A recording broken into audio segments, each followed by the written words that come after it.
రాష్ట్రపతి ఎన్నిక సమీపిస్తుండటంతో రేస్లో ఎవరిని నిలబెట్టాలన్న దానిపై కసరత్తు ముమ్మరమైంది. అభ్యర్థి ఎంపికపై బీజేపీ పార్లమెంటరీ బోర్డు సమావేశం జరుగుతోంది. ఈ సమావేశానికి ప్రధాని మోదీ, పార్టీ చీఫ్ అమిత్ షా సహా మంత్రులు, ఎంపీలు, సీనియర్ నేతలంతా హాజరయ్యారు. భేటీలో రాష్ట్రపతి ఎంపికపై చర్చిస్తున్నారు నేతలు.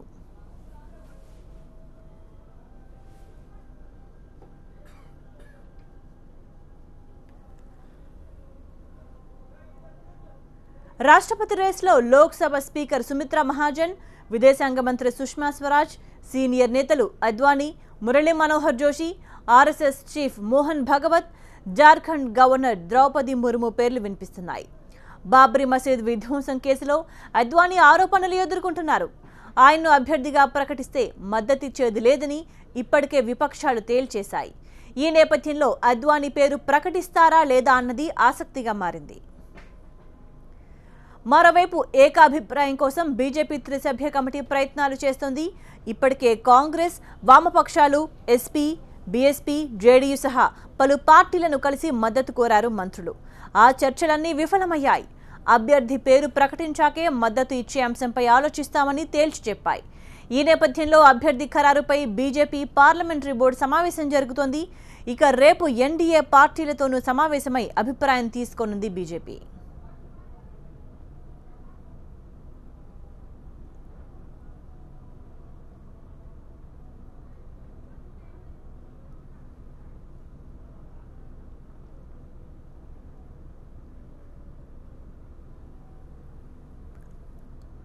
రాష్ట్రపతిని ఎన్నుకోవడానికి ఎన్డీఏకి తగినంత బలం లేదు. రాష్ట్రపతిని ఎన్నుకునే ఎలక్టోరల్ కాలేజ్లో 10,98,882 ఓట్లున్నాయి. ఎన్డీఏకి 5,27,371 ఓట్లున్నాయి. మొత్తం విపక్షానికి 5,68,148 ఓట్ల బలం ఉంది. దీంతో బీజేపీ అభ్యర్థి గెలవాలంటే ఇతర పార్టీల మద్దతు తప్పనిసరి. ఈ నేపథ్యంలో ఏకాభిప్రాయం దిశగా ప్రయత్నాలు చేస్తోంది.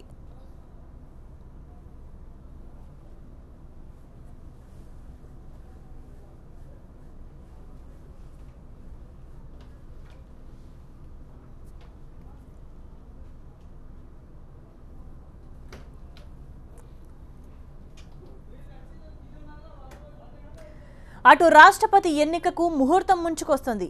నామినేషన్ల దాఖలకు ఈ నెల 28న చివరి తేదీ. నామినేషన్ల ఉపసంహరణకు చివరి తేదీ జూలై 1. వచ్చే నెల 17న రాష్ట్రపతి ఎన్నిక నిర్వహిస్తారు. జూలై 20వ తేదీన ఫలితాలు వెల్లడిస్తారు. రాష్ట్రపతి పదవికి పోటీ పెట్టకూడదని మోదీ సర్కార్ ఆలోచన.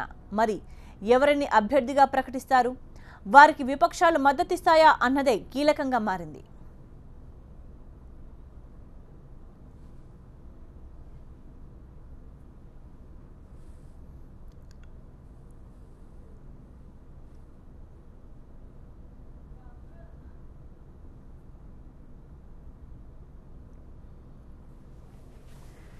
రాష్ట్రపతి ఎన్నిక సమీపిస్తుండటంతో రేస్లో ఎవరిని నిలబెట్టాలన్న దానిపై కసరత్తు ముమ్మరమైంది. అభ్యర్థి ఎంపికపై బీజేపీ పార్లమెంటరీ బోర్డు సమావేశం జరుగుతోంది. ఈ సమావేశానికి ప్రధాని మోదీ, పార్టీ చీఫ్ అమిత్ షా సహా మంత్రులు, ఎంపీలు, సీనియర్ నేతలంతా హాజరయ్యారు. భేటీలో రాష్ట్రపతి ఎంపికపై చర్చిస్తున్నారు నేతలు.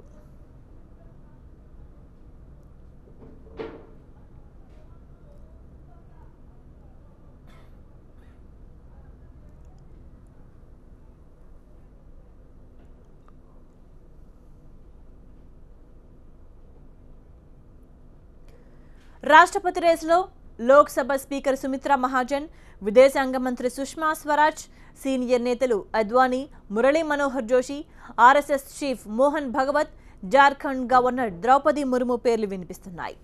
బాబ్రీ మసీద్ విధ్వంసం కేసులో అద్వానీ ఆరోపణలు ఎదుర్కొంటున్నారు. ఆయన్ను అభ్యర్థిగా ప్రకటిస్తే మద్దతిచ్చేది లేదని ఇప్పటికే విపక్షాలు తేల్చేశాయి. ఈ నేపథ్యంలో అద్వానీ పేరు ప్రకటిస్తారా లేదా అన్నది ఆసక్తిగా మారింది.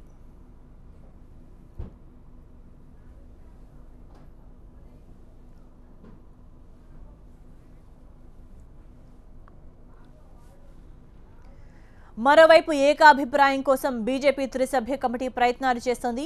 ఇప్పటికే కాంగ్రెస్, వామపక్షాలు, ఎస్పీ, బీఎస్పీ, జేడీయూ సహా పలు పార్టీలను కలిసి మద్దతు కోరారు మంత్రులు. ఆ చర్చలన్నీ విఫలమయ్యాయి. అభ్యర్థి పేరు ప్రకటించాకే మద్దతు ఇచ్చే అంశంపై ఆలోచిస్తామని తేల్చి చెప్పాయి. ఈ నేపథ్యంలో అభ్యర్థి ఖరారుపై బీజేపీ పార్లమెంటరీ బోర్డు సమావేశం జరుగుతోంది. ఇక రేపు ఎన్డీఏ పార్టీలతోనూ సమావేశమై అభిప్రాయం తీసుకోనుంది బీజేపీ.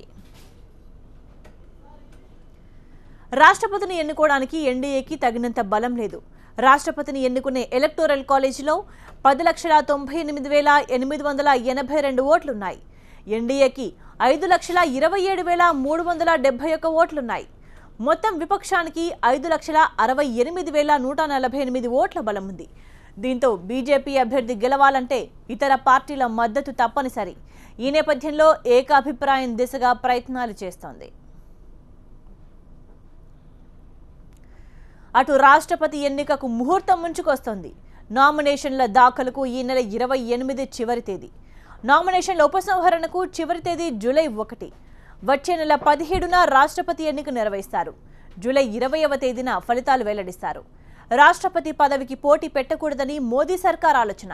మరి ఎవరిని అభ్యర్థిగా ప్రకటిస్తారు? వారికి విపక్షాలు మద్దతిస్తాయా అన్నదే కీలకంగా మారింది.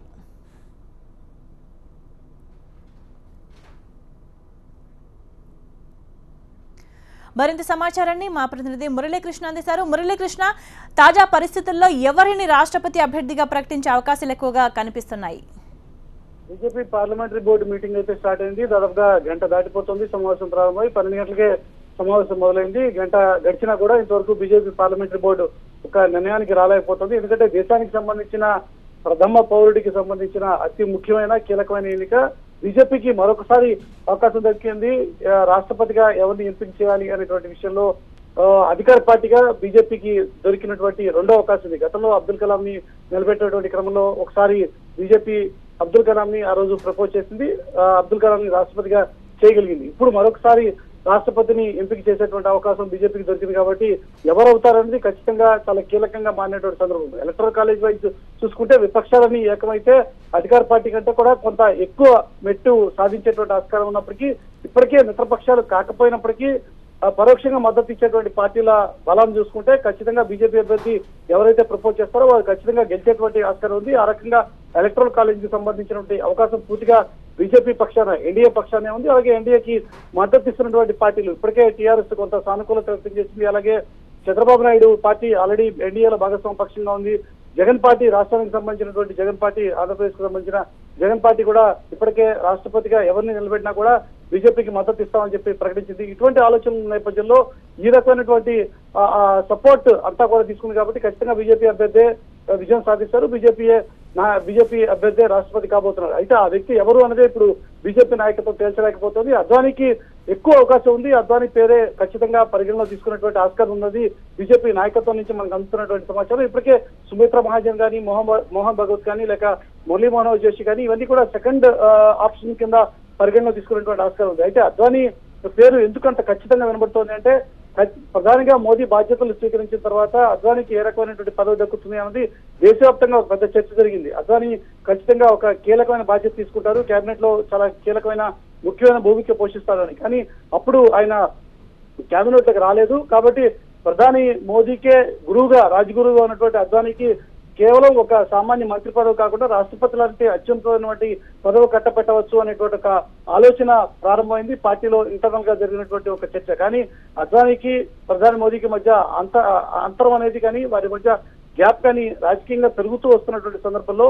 ఇటీవల సుప్రీంకోర్టు ఇచ్చినటువంటి తాజా ఉత్తర్వులు, ముఖ్యంగా బాబ్రీ విధ్వంసానికి సంబంధించినటువంటి వ్యవహారంలో అద్వానీ కానీ, మురళీ మనోహర్ జోషి కానీ, సుష్మా స్వరాజ్ కానీ, అద్వానీ కానీ, మురళీ మనోహర్ జోషి కానీ, ఉమాభారతి కానీ వీరు ముగ్గురిని ఎక్స్క్యూట్ చేసేటువంటి ఆస్కారం లేదు. వారు ఖచ్చితంగా విచారణ ఎదుర్కోవాలి అంటూ అలహాబాద్ హైకోర్టుకి ఇచ్చినటువంటి ఆదేశాల నేపథ్యంలో వారంతా కూడా ఇప్పుడు ప్రస్తుతం కుట్రపూరితమైనటువంటి కేసు ఎదుర్కొంటున్న ఆ సందర్భంలో అద్వానీ పేరుని పరిశీలించి అద్వానీ ప్రతిపాదిస్తారా లేదా బీజేపీ అంతటి సాహసం చేస్తుందా అన్నది ఇప్పుడు బీజేపీ నాయకత్వం ముందున్నటువంటి అతిపెద్ద సవాల్. ఎందుకంటే అద్వానీ పేరు ప్రపోజ్ చేసిన వెంటనే పార్టీలో కొంత యాక్సెప్టెన్స్ వచ్చినప్పటికీ మిత్రపక్షాల నుంచి కానీ, లేక మిగతా పార్టీలు లేక వైరపక్షాల నుంచి కానీ అనుకూలత వచ్చేటువంటి ఆస్కారం ఏమాత్రం లేదు. ఎందుకంటే కాంగ్రెస్ పార్టీ కానీ, లేక కాంగ్రెస్ పార్టీ తరఫున ఆ పార్టీ అధినేత్రి సోనియా గాంధీని కలిసినప్పుడు కానీ, లేక సీతారాం యేచూరిని కలిసినటువంటి సందర్భంలో కానీ వారి నుంచి వచ్చినటువంటి ఆలోచన బీజేపీ అభ్యర్థి ఎవరు అనేది ముందు తేలిస్తే మా మద్దతు ఉంటుందా లేదా అనేది అప్పుడు ఆలోచిస్తామని చెప్పిన మాట. కాబట్టి ఇప్పుడు అద్వానీ పేరు ప్రపోజ్ చేసిన మరుక్షణం ఖచ్చితంగా విపక్షాలు తాము కూడా అభ్యర్థిని నిలబెడుతున్నాము, ఏకాభిప్రాయం అనేది వచ్చేటువంటి ఆస్కారం లేదు, ఎన్నిక అనివార్యం అవుతుంది అని చెప్పి చేర్చి చెప్పేటువంటి ఆస్కారం ఉంటుంది. కాబట్టి అద్వానీ పేరుని ప్రతిపాదించి ఎన్నికలకు వెళ్ళాలి అనేటువంటి ఒక సాహసాన్ని బీజేపీ చేస్తుందా లేదా అనేది ఇప్పుడు తేల్చాలి. ఆ రకమైనటువంటి కసరత్తే ఇంకా కొనసాగుతుంది. ఒకవేళ అద్వానీ పేరుని కనుక పక్కకు పెట్టేటువంటి సందర్భంలో మరొక వ్యక్తి మురళీ మనోహర్ జోషి, కానీ ఆయన కూడా ఈ కేసులో ఆరోపణలు ఎదుర్కొంటున్న వ్యక్తే కాబట్టి ఆయన కూడా కొంత వివాదాస్పదమైనటువంటి వ్యక్తిగానే మారేటువంటి ఆస్కారం ఉంది. ఇక థర్డ్ ఆప్షన్ సుమిత్రా మహాజన్ ప్రస్తుతం స్పీకర్ గా ఉన్నారు, కీలకమైనటువంటి భూమిక పోషిస్తున్నటువంటి సందర్భంలో సుమిత్రా మహాజన్ విషయంలో కొంత ఏకాభిప్రాయం సానుకూలత వచ్చేటువంటి ఆస్కారం ఉంది, మహిళ కాబట్టి. ఇక మరొక సీనియర్ నాయకురాలు సుష్మా స్వరాజ్, అలాగే ద్రౌపది ముర్ము, అలాగే ట్రైబల్ కి సంబంధించినటువంటి నాయకురాలు, గవర్నర్ గా పనిచేస్తున్నటువంటి అనుభవం ఉంది, పార్టీలో సుదీర్ఘకాలం వివాద రహితంగా పనిచేస్తున్నటువంటి అనుభవం ఉంది. కాబట్టి వీరెవరి పేర్లు కూడా పరిశీలనలోకి రాకపోతే అందరికీ యాక్సెప్టెన్స్ వచ్చేటువంటి విధంగా అటు ప్రతిపక్ష పార్టీలకు సంబంధించినటువంటి నాయకులను సైతం ఒప్పించడానికి ఆస్కారం ఉన్నటువంటి పేరుగా ద్రౌపది ముర్ము పేరు తీసుకురావాలి అనేది బీజేపీ నాయకత్వం చేస్తున్నటువంటి ఆలోచన. వీరందరినీ కాదని తోసిరాజని ఆర్ఎస్ఎస్ చీఫ్ మోహన్ భగవత్ తానే రంగంలో దిగేటువంటి ఆస్కారం కూడా లేకపోలేదు అని చెప్పి ఇప్పటికే సంకేతాలు ఇస్తున్నటువంటి సందర్భంలో మోహన్ భగవత్ పేరు కూడా పరిశీలనలోకి వస్తుంది. మోహన్ భగవత్ కానీ, అద్వానీ కానీ, మురళీ మనోహర్ జోషి కానీ ఇటువంటి కీలకమైన నాయకులు ఎవరి పేర్లు చెప్పినా కూడా ఖచ్చితంగా ప్రతిపక్షాలు వ్యతిరేకించేటువంటి ఆస్కారం ఉంది. అప్పుడు ఎన్నిక అనివార్యమయ్యేటువంటి ఆస్కారం ఉంటుంది. ఏకాభిప్రాయం అనేది సాధ్యం కాదు, ఏకాభిప్రాయం సాధ్యం కాకపోయినా ఎన్నికలకు వెళ్ళాలి అనేటువంటి ఒక పట్టుదలతో బీజేపీ కనుక ఉంటే వీరి పేర్లని ఖచ్చితంగా పరిశీలించేటువంటి ఆస్కారం అయితే ఉంది. రైట్ మురళీకృష్ణ, మొత్తానికి బీజేపీ రాష్ట్రపతి అభ్యర్థి ఎవరు అనే దానిపై ఇంకా ఉత్కంఠ కొనసాగుతూనే ఉంది.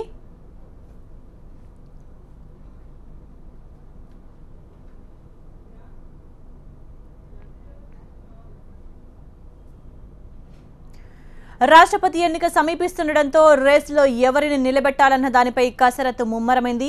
అభ్యర్థి ఎంపికపై బీజేపీ పార్లమెంటరీ బోర్డు సమావేశం జరుగుతోంది. ఈ సమావేశానికి ప్రధాని మోదీ, పార్టీ చీఫ్ అమిత్ షా సహా మంత్రులు, ఎంపీలు, సీనియర్ నేతలంతా హాజరయ్యారు. భేటీలో రాష్ట్రపతి ఎంపికపై చర్చిస్తున్నారు నేతలు.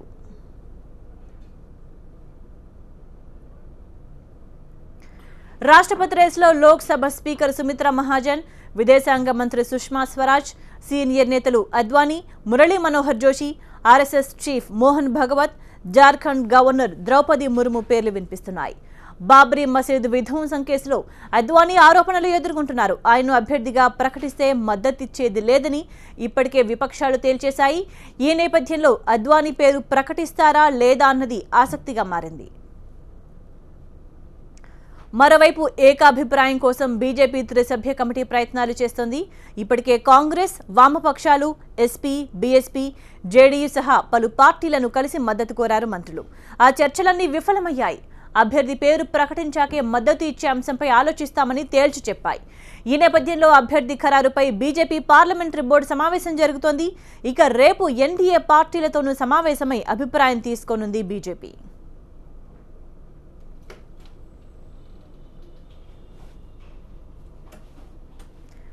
రాష్ట్రపతిని ఎన్నుకోవడానికి ఎన్డీఏకు తగినంత బలం లేదు. రాష్ట్రపతిని ఎన్నుకునే ఎలక్టోరల్ కాలేజ్లో 10,28,882 ఓట్లున్నాయి. ఎన్డీఏకి 5,27,371 ఓట్లున్నాయి. మొత్తం విపక్షాలనికి 5,68,148 ఓట్ల బలముంది. దీంతో బీజేపీ అభ్యర్థి గెలవాలంటే ఇతర పార్టీల మద్దతు తప్పనిసరి. ఈ నేపథ్యంలో ఏకాభిప్రాయం దిశగా ప్రయత్నాలు చేస్తోంది.